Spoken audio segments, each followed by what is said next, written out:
Worshipful Masters, distinguished brethren and brethren all. As we approach Christmas, I thought that I would just prepare a little message to share with you. Some years ago, I was asked to conduct a wedding. A young man appeared on my doorstep at a very early hour of the morning and asked what he had to do to get married. Well, having explained, I eventually took the marriage service and he and his fiancée went off on honeymoon. When they got back, they phoned me up. And this very nice young man said, well, we were so pleased with the wedding, perhaps you'd like to come to dinner. And I thought, what a nice young man indeed. And I readily accepted his invitation, and he went on to say, yes, and we'll go caving first. Caving, I thought? Not at all sure about that, but always up for a new experience. I thought I'd try it, so off we went on this caving expedition prior to going out to dinner. Now, I'm mildly claustrophobic, and I wasn't at all sure that how I'd enjoy this. So he dressed us up in these waterproof suits, and he explained that we would need a light. And so on our helmets there were lights, but these were a naked flame. And you will perhaps know that if you drip water onto acetylene, you get a gas, and the gas can be lit, and we use these as a light to light our way. And he explained that this was quite important, really, because a narrow light, such as is produced by an electric torch, wouldn't illustrate the full glory of the cave, and he felt that these were rather better.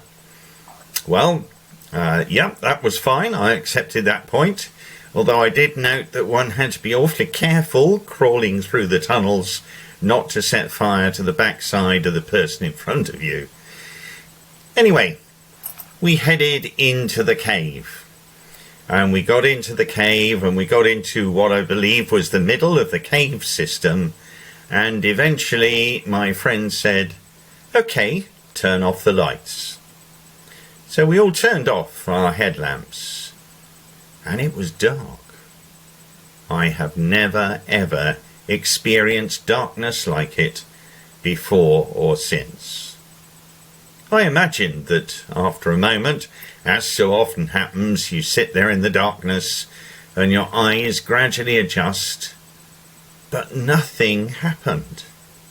It was just totally black. And even putting my hand right in front of my nose and eyes, I still could not see a thing.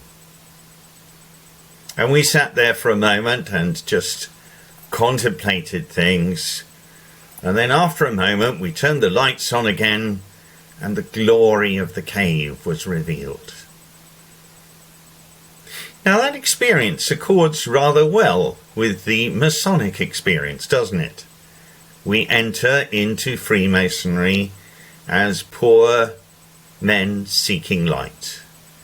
And there is that wonderful moment in the initiation ceremony where the material blessing of light is restored to us.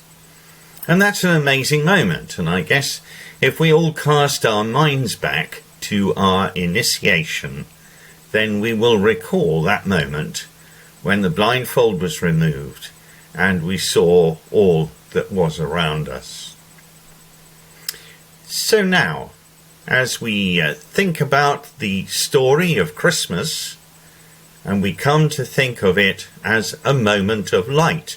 And I do really think that it is not without significance that God causes Jesus to be born in the darkness and depth of the night. And from that moment, we are led forward into the glorious light of day. A really special moment indeed. And however you choose to interpret the Christian story of Christmas, there is no doubt that this image of leading us from darkness to light is a really, really important one. And that's not a message or image that is present in the Christian faith alone. If you're a Hindu, you would be familiar with the festival of Diwali, a moment of light. If you're a Buddhist, you would speak of enlightenment, a moment when the light of truth dawns upon the human condition. And so whichever way you look at it, this is a very powerful image indeed. The idea of moving from darkness into light. And that gives us a message of hope. And indeed, it's part of our Masonic story, isn't it? That we hope that by living by Masonic guidelines, we will produce a rather better world. Now, at the moment, we are once again in difficult and dark times. And the idea of light and hope seem particularly significant to us this Christmas, and perhaps are more poignant than ever. And so I hope and pray that wherever you are this Christmas, and whatever you may be doing, you will hang on to some of these thoughts.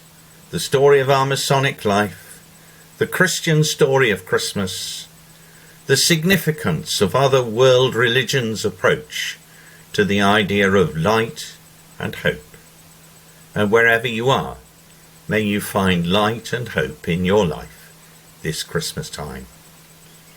As always, a pleasure to talk to you, and I will hope to catch up with some of you again in the new year, if conditions allow.